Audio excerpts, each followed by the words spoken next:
이 코로나19 확산세가 심상치 않습니다. 국내 신규 확진자가 하루 새 500명 넘게 늘고 또 감염 경로도 다양해지면서 3차 대유행으로 치닫는 양상입니다. 그동안 겨우 살려놓은 경기 회복의 불씨가 사그라들지 않을까 우려되고 있는데요. 정부는 남은 예산 4조 원을 모두 투입해 경기 회복세를 살리는 데 총력을 기울일 방침입니다. 취재기자 연결해서 자세한 내용 알아보도록 하겠습니다. 이재경 기자, 먼저 코로나19 현황부터 보면 일일 신규 확진자가 500명을 넘겼죠? 네, 오늘 0시를 기준으로 총 583명이 신규 확진됐습니다. 이 가운데 국내 발생은 553명이고 해외 입국자가 30명이었습니다.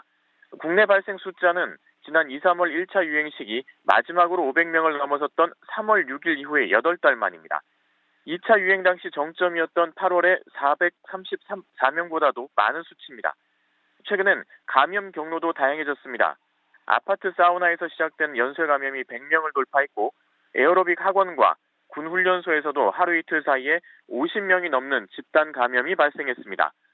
유행의 중심이 되는 연령층은 활동성이 강한 젊은 연령층으로 낮아졌습니다. 20, 30대 감염자 비중이 한 달 새 28%까지 증가한 겁니다. 거리두기 단계를 올린 상황이지만 효과는 빠르면 다음 주에나 나타날 전망입니다. 통상 거리두기 단계 상향에 따른 효과는 1, 2주 후에나 나타나기 때문입니다. 수학적 예측 결과 12월 초까지는 1일 400에서 600명대의 신규 확진자가 지속 발생할 수 있을 것으로 예상됩니다. 이 방역과 함께 경기 회복세를 지키는 것도 중요할 텐데요. 이 정부는 지금 상황을 어떻게 보고 있습니까? 정부는 최근 우리 경제가 수출과 내수 모두 양호한 흐름을 보이고 있지만 코로나19 확산에 따라 불확실성이 다시 확대되고 있다고 진단하고 있습니다. 세계적으로도 코로나19 확산세가 가속화하면서 우리 수출이 타격을 받을 수 있고 거리두기 단계 격상으로 우리 내수 역시 힘들어질 수도 있기 때문입니다. 정부는 재정 측면에서 총 지출 집행률을 역대 최고 수준으로 끌어올리기로 했습니다. 재정이 끝까지 경기 보강 역할을 하도록 중앙지방예산 2분용 축소를 통하여 4조 원 이상의 재정이 추가 지출될 수 있도록 하겠습니다. 수출 지원을 위해선 미주 노선 등을 중심으로 긴급 선박 5척을 추가로 투입하기로 했습니다.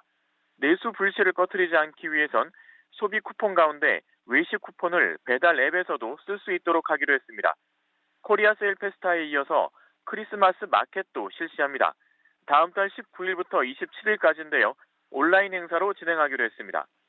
홍남기 부총리는 2021년 시작과 동시에 코로나 방역, 경기 대책 추진, 직접 일자리 예산 등이 공백 없이 집행하도록 하겠다며 내년 예산안 법정 기한인 12월 2일 내에 반드시 확정되도록 국회에 적극적인 협조를 요청드린다고 당부했습니다.